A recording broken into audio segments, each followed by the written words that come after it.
Hi hello നമസ്കാരം. ഏവർക്കും എൻ്റെ ചാനലിലേക്കും എൻ്റെ വീഡിയോയിലേക്കും വീണ്ടും വീണ്ടും വീണ്ടും സ്വാഗതം.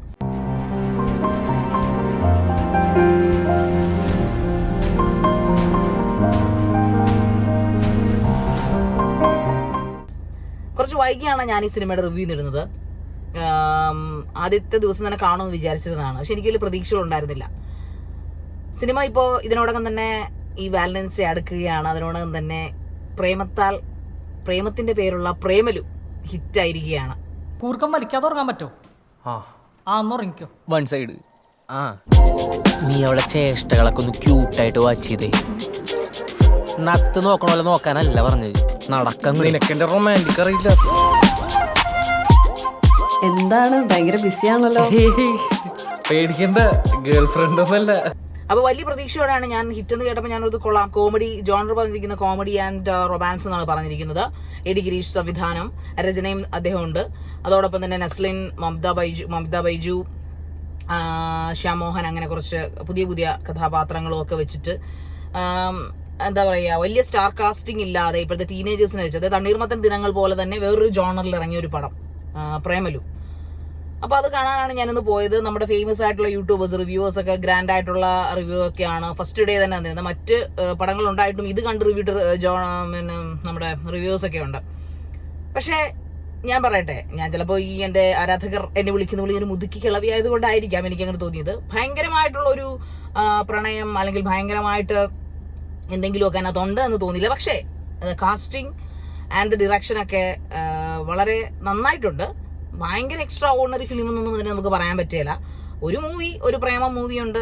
പ്രേമമുള്ള അതിൽ കുറച്ചൊക്കെ വളിപ്പടി, ഇന്നത്തെ അതായത് ഈ ഒരു ജനറേഷനിലെ ഒരു മൂവി, അതായത് current scenario of new generation എന്ന് വേണമെങ്കിൽ പറയാം. അതായത് ഇപ്പോഴത്തെ ജനറേഷൻ നടക്കുന്ന കാലഘട്ടത്തിലൂടെ അവർ സഞ്ചരിച്ചു ക്യാമറയുമായി എന്ന് വേണമെങ്കിൽ പറയാം. പിന്നെ ലൊക്കേഷൻ ചെന്നൈ, ഹൈദരാബാദ്, കേരളം, അങ്ങനെ പല സ്ഥലങ്ങളിൽ ലൊക്കേഷൻ ഉണ്ടായിരുന്നു. ഇനിമേ മമിത ബൈജു ഒക്കെ നന്നായിട്ട് തന്നെ അഭിനയിച്ചിട്ടുണ്ട്. എങ്കിലും എനിക്ക് തോന്നുന്നില്ല അവര് ഒരു എന്താ പറയാ, ഒരു ആക്ടിങ് ലീഡിങ് റോൾ ചെയ്യുമ്പോൾ ആ ഒരു പേടി ആ പെൺകുട്ടിക്ക് ഉണ്ടതായിട്ട് എനിക്ക് ഫീൽ ചെയ്തു ലീഡിങ് റോൾ വന്നപ്പോഴത്തേക്ക്. അത് അവളാണല്ലോ മെയിൻ ക്യാരക്ടർ. പക്ഷെ നസ്ലിൻ, ആ പയ്യന്റെ ആക്ടിങ് ഒന്നും പറയാനില്ല കേട്ടോ. ഇറ്റ്സ് ഒരു പൂർണ്ണ എന്താ പറയാ, ഒരു പ്രേമത്തിന് വേണ്ടി പുറകെ നടക്കുന്ന ഒരാളുടെ എല്ലാ ഭാവങ്ങളും അവൻ അതിനകത്ത് പകർന്നാടി എന്നുള്ളതാണ് സത്യം. പ്രേമലുവിനെ ഒരു മോശം സിനിമയായിട്ടൊന്നും ഞാൻ പറയില്ല, ആവറേജും പറയാൻ പറ്റില്ല, ഒരു എബിറ്റ് അബവ് ആവറേജ് എന്ന് വേണമെങ്കിൽ പറയാം. അല്ലാതെ ഒരു എക്സ്ട്രാ ഓർഡിനറി പ്രേമം, അങ്ങനെ ഭയങ്കരമായ മേക്കിംഗ്, ഭയങ്കരമായിട്ടുള്ള അഭിനയം, ഭയങ്കരമായിട്ടുള്ള കോമഡി ഒന്നും പറയാനില്ല.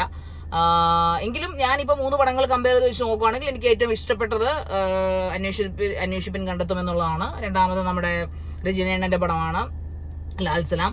മൂന്നാമത്തെ ഒരു ഫേസിൽ വേണമെങ്കിൽ പ്രേമലുവിനെ കൊടുക്കാം. ഒരു രസം, ഒരു കണ്ടിരിക്കാൻ കുറച്ചൊക്കെ രസമുണ്ട്.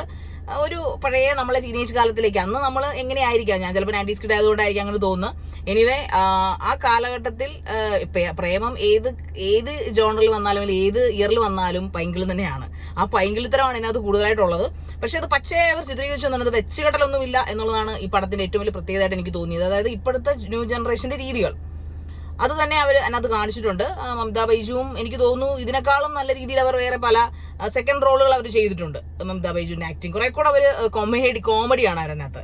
പക്ഷെ ഇതിനകത്ത് എന്തോ മേ ബി അവരുടെ കഥാപാത്രം ആവശ്യപ്പെട്ടിരിക്കുന്ന അങ്ങനെ ആവാം.